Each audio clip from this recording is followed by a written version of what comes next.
The Galactic Military Academy's most prestigious weapon analysis class had just been invalidated by a cafeteria worker holding a sandwich.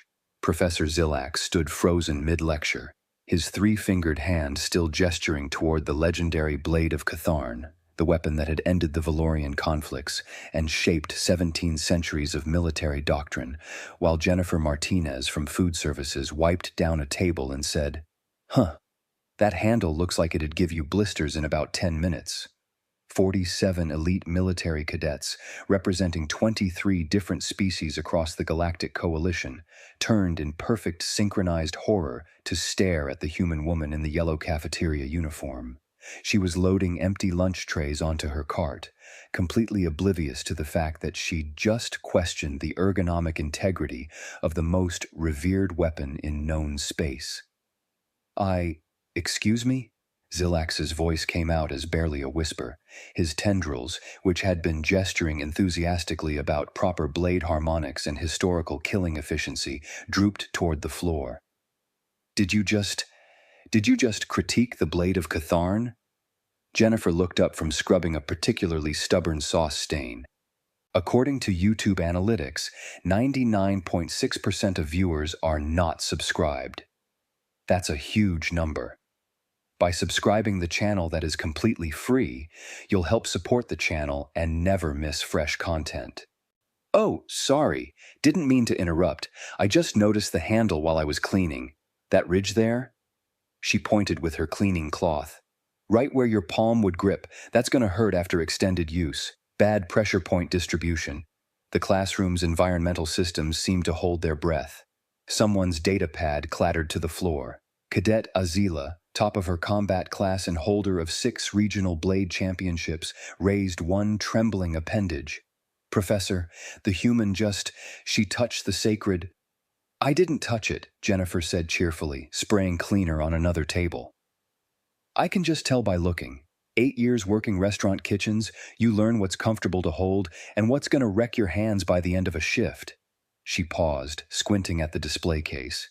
"Actually, can I—" Before Zilax could form words, Jennifer walked directly to the climate-controlled, force-field-protected, alarm-rigged display case containing weapons that had literally reshaped galactic history. She reached toward the control panel. "Wait!" 17 voices shouted at once. "The biometric locks will—" Zilax started. The case opened with a pleasant chime. Every alarm that should have activated remained silent. Jennifer picked up the Blade of Catharn like she was grabbing a spatula. "Yeah, see?" She turned it over in her hands, testing the grip from different angles. The blade caught the light, its edge sharper than molecular bonds, its surface inscribed with the death counts of fallen empires. Jennifer frowned at the handle. "The balance is all wrong. Center of gravity is way too far forward. You'd tire out your wrist in like 5 minutes of actual combat. And this crossguard?" She wiggled it.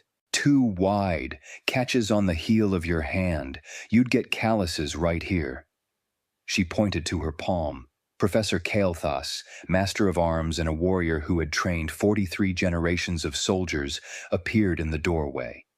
He'd been walking past, heard the commotion, and now stood witnessing a human food service worker casually handling a weapon that cadets weren't permitted to touch until their 3rd year of advanced training. "Put that down," he said, each word precisely controlled. "Oh, sure," Jennifer placed it back carefully. "Didn't mean to cause a fuss, it's just—" She gestured at the entire display wall containing 53 legendary weapons, each representing a different era of galactic warfare. "Pretty much all of these have the same problems. Bad ergonomics." Kael'thas's combat-hardened face went through several colors not typically seen on his species. "Bad ergonomics." "Yeah," Jennifer moved to the next case, pointing without touching. "That staff? The staff of destruction that ended the 7th Coalition War?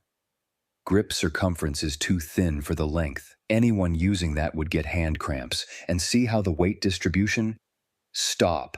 Kael'thas crossed the room in 3 strides. You are suggesting that the staff of destruction, wielded by Grand Marshal Vexthul the Unyielding, who broke the siege of Carthex using this very weapon, is uncomfortable? I mean, I'm sure he was great and all, Jennifer said diplomatically. But yeah, that's a terrible tool design. Did nobody ever mention hand fatigue? Because I guarantee he had hand fatigue. Zilax found his voice. The Grand Marshal was legendary for his endurance. He fought for 17 hours straight. While his hands hurt the whole time, Jennifer finished. Look, I'm not saying he wasn't tough. I'm saying he would have been even better with a properly designed weapon. She pulled her keyring from her pocket. See this? She held up a simple bottle opener attachment. Ergonomic grip, proper thumb placement, minimal pressure points. Humans figured this stuff out thousands of years ago. We make things comfortable to hold, because why wouldn't you? Cadet Jataro, who came from a species that prided itself on military traditions spanning back 12,000 years, slowly raised his hand. Professor, what if she's right? The question landed like an antimatter bomb. Right? Kael'thas repeated. About weapons that have been tested in actual warfare, proven in historical combat, studied by experts for... But have they been comfortable? Jennifer asked innocently.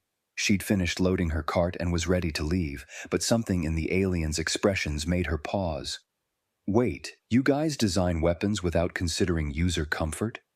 Silence. Oh no, Jennifer said. Oh, you guys totally do, don't you? You just, make them look cool and assume warriors will deal with it? They are designed for maximum efficiency, Zilax said defensively. Every angle calculated, every weight distribution optimized for... For what? Jennifer interrupted. Because it's not optimized for the person holding it. Look, I'm not a weapons expert, but I've held a lot of kitchen knives, serving trays, heavy pots, stuff you use for hours at a time. And the first thing you learn is that if something hurts to hold, you're doing it wrong. She gestured at the hammer of the ancients, a massive weapon that had supposedly leveled cities. That thing, front-heavy, terrible swing mechanics, you'd throw your shoulder out. Kael'thas's eyes narrowed. You presume to know more about weapons than the masters who... About holding things comfortably? Yeah, probably, Jennifer shrugged. It's not complicated. Does it feel good in your hand? Does it distribute weight naturally? Can you use it for extended periods without pain? These are basic questions. The warriors who wielded these weapons were trained from childhood, Zilax began. To compensate for bad design, Jennifer finished.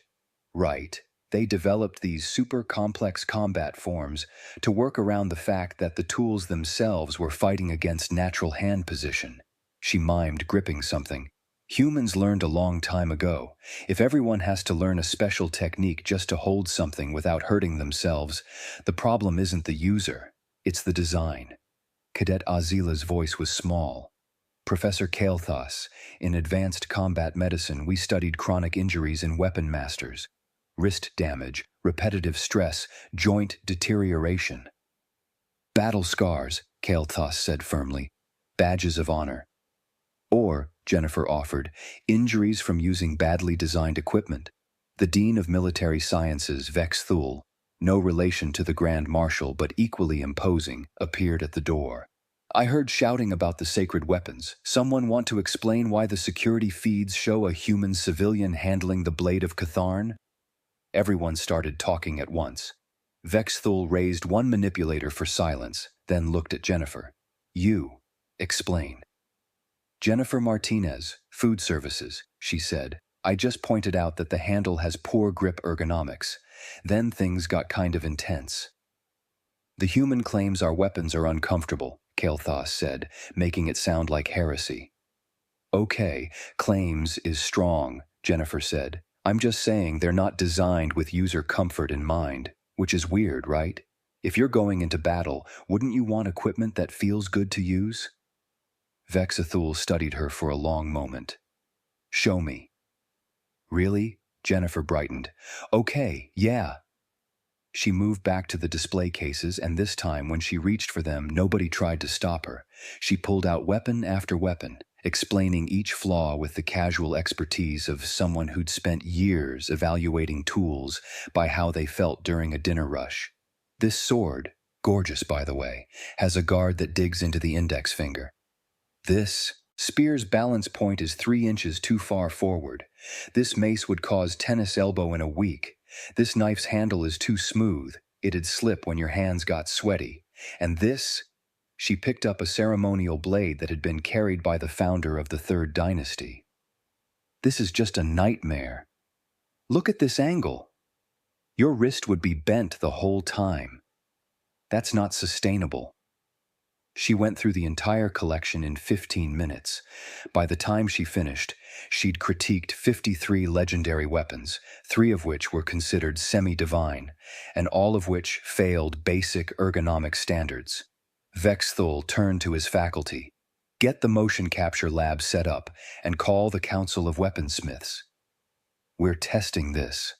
2 hours later, Jennifer stood in the Academy's Advanced Combat Analysis Laboratory, surrounded by holograms, sensor arrays, and increasingly distressed military experts. She'd been asked to demonstrate proper grip technique using her cafeteria tongs as an example.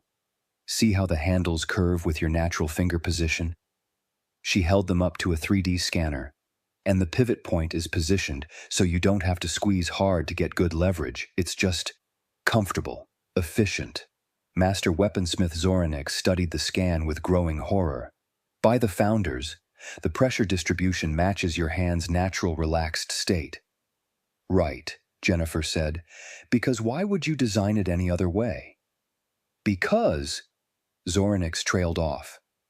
He looked at his collection of ancient designs, each one a masterwork of traditional craftsmanship, each one optimized for aesthetic perfection and symbolic power. Because we never thought to ask if they were comfortable. Kael'thas had been running simulations. His face was ashen. Professor Vexthul, the data, if we modify the grip angles based on the human suggestions, combat efficiency increases by 42%, fatigue onset is delayed by an average of 300%, and, he swallowed, injury rates drop by 73%. 73%, Vexthul repeated flatly. We've been training warriors to fight through pain, Cadet Azila said slowly, when we could have just made weapons that didn't hurt to hold. Jennifer had been quiet, sensing the mood in the room. Look, I didn't mean to cause an existential crisis here. It's just that humans are really particular about comfort. We'll redesign entire tools if they cause the slightest discomfort. It's kind of our thing. Your thing, Kael'thas said, has just invalidated 17 centuries of weapons doctrine. Oh, Jennifer winced. Sorry? Zoranik was pulling up historical battle records, cross-referencing them with medical data. The reports. Warriors constantly complained of hand fatigue, wrist pain, arm numbness. We attributed it to insufficient training. Or, Vexthul said heavily, we gave them bad tools and blamed them for noticing. The room fell silent except for the hum of holographic displays showing weapon after weapon, each one beautiful, each one historically significant, each one highlighted in red where it violated basic ergonomic principles. Right, Jennifer said, trying to be helpful. So easy fix, you just need to add some padding here, adjust the balance point there, maybe some grip tape. Grip tape? 5 aliens said simultaneously. Yeah, it's this textured stuff that improves grip security and reduces pressure points. We use it on everything from kitchen knives to baseball bats. Costs like 2 credits. She noticed their expressions. You don't have grip tape? We have 17 different types of sacred metal alloys, Zoranik said faintly, each one blessed by different ceremonial processes. But no, we do not have grip tape. Well, I mean, you could probably just use foam padding from the supply closet, Jennifer suggested, just to test it out. Wrap it around the handles. See if it helps. Vexthul looked at his master of arms. Do it. 20 minutes later, the sacred blade of Catharn had foam padding from equipment storage wrapped around its handle, secured with medical tape. It looked absolutely ridiculous. It also, according to every metric they could measure, performed 47% better in standardized combat tests. Cadet Jitaro wielded it through a basic kata and nearly dropped it in shock. It doesn't hurt. I've been training with traditional blades for 6 years, and my hands always ache after practice. This feels natural. That's because it matches natural hand position now, Jennifer explained. Instead of forcing your grip into an unnatural shape to accommodate the weapon's design. Kael'thas looked like someone had told him gravity was optional. We've been teaching complex grip techniques, strengthening exercises, pain tolerance training, when we could have just wrapped foam around the handles. To be fair, Jennifer said, the foam is temporary. You'd want to actually redesign the handles properly. But yeah, basically. Vexthul sat down heavily. Call the Galactic Military Commission and the Historical Warfare Preservation Society. And, he paused, and someone get me something strong to drink. The emergency meeting of the Academy's senior faculty stretched into the night. Jennifer, who had been asked to stay just for a few more questions, found herself explaining basic tool design philosophy to increasingly shell-shocked military experts. It's really not complicated, she said for what felt like the 100th time. Humans just optimize for user experience in everything we make. If something's uncomfortable, we redesign it. We've been doing this for like 200,000 years. 200,000 years of ergonomic refinement, Zilax repeated numbly, while we focused on tradition and symbolism. Well, those are important too, Jennifer said diplomatically, but maybe not at the expense of, not hurting the person using the thing. Grand historian Lirana had been reviewing ancient texts. The Third Dynasty's military manual has an entire chapter on embracing the pain of noble weapons. We thought it was philosophical. It was probably just their hands hurting, Jennifer said. Look, I'm not saying your ancestors weren't brave or skilled. I'm just saying they probably would have appreciated some grip tape. Cadet Rylia raised a tentative appendage. Does this apply to armor too? Jennifer's eyes widened. Oh no, your armor is uncomfortable too, isn't it? There are pressure points, Rylia admitted, but we train to ignore them. Why would you ignore them when you could just pad the pressure points? Jennifer looked genuinely distressed. You guys have been suffering this whole time for no reason. Vexthul closed his eyes. Someone inventory every piece of equipment we have. Everything. If it touches a soldier's body, I want it analyzed for comfort. And, he looked at Jennifer, I want you to consult. I have a lunch shift tomorrow at 11, Jennifer said. We'll work around it.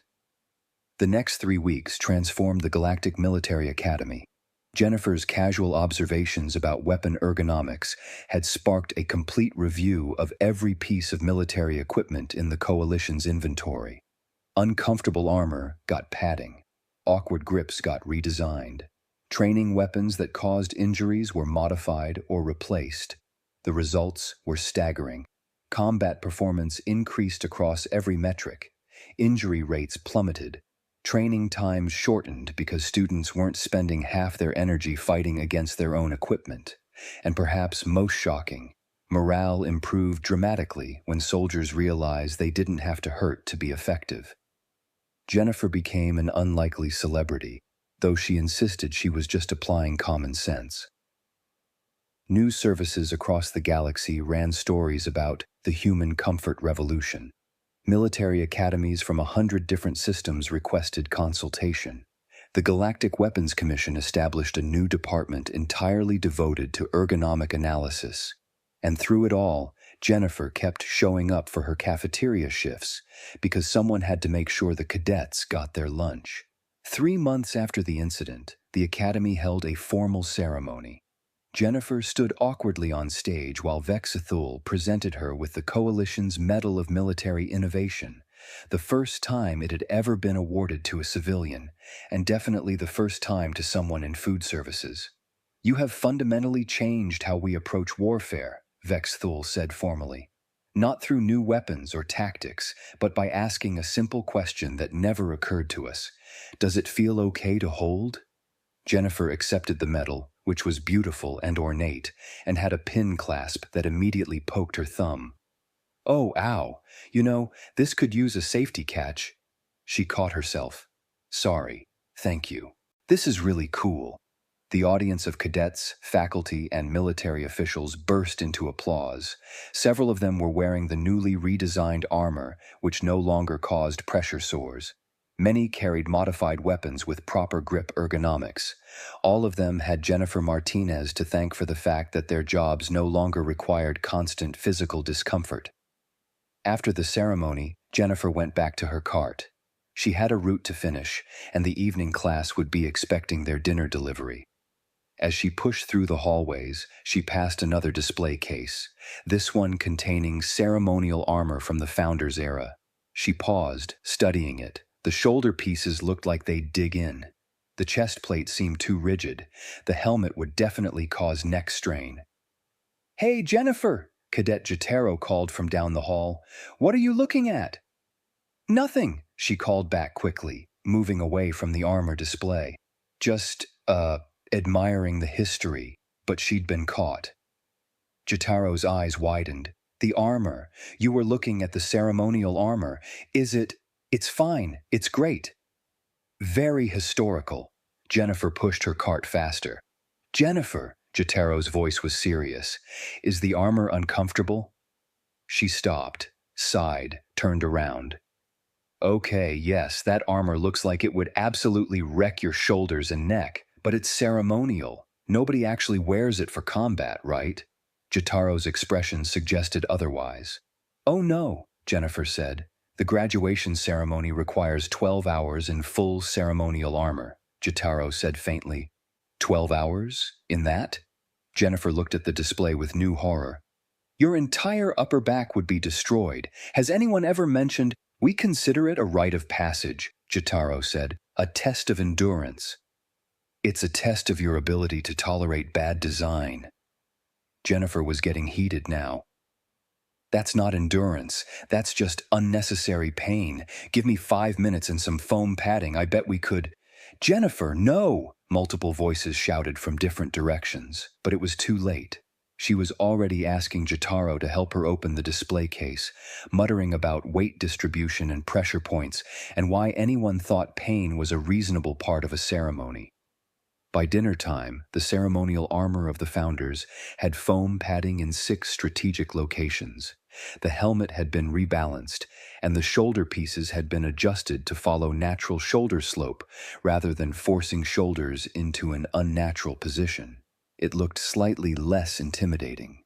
It also, according to hastily run tests, reduced strain by 81%. Dean Vexthul found Jennifer in the cafeteria kitchen an hour later. She was washing dishes and studiously avoiding eye contact. "So," he said, "the ceremonial armor." "In my defense," Jennifer said, 12 hours is a really long time to be uncomfortable." Vexthul was quiet for a moment, then he started laughing. Deep, genuine laughter that had half the kitchen staff peeking around corners to see what was happening. "What's funny?" Jennifer asked nervously. "You," Vexthul said, wiping his eyes. "You've revolutionized galactic military doctrine, influenced weapons design across 100 systems, and prompted a complete reevaluation of how we train warriors. And you did it all because you cannot tolerate the idea of anyone being unnecessarily uncomfortable." "Well, yeah," Jennifer said. "I mean, why would you put up with discomfort if you don't have to?" "Why indeed," Vexthul said. "For what it's worth, the ceremonial armor modifications have been approved. Future graduates will thank you." "Good," Jennifer said firmly. "Nobody should have to hurt just to look traditional." Vexthul left, still chuckling. Jennifer returned to her dishes, satisfied. Behind her, the other kitchen workers whispered among themselves about how a woman who made sandwiches for a living had accidentally reformed military equipment design across known space. The next morning, Jennifer arrived for her shift to find a message waiting. The Galactic Armor Commission requested her consultation on ceremonial equipment used by 47 different military traditions. Also, could she look at their boots? Some soldiers had been complaining about blisters. Jennifer read the message, sighed, and smiled. "I'm going to need so much grip tape," she muttered. From down the hall, she heard Cadet Azila's voice. "Hey, Jennifer, do training staffs normally make your hands go numb, or is that just me?"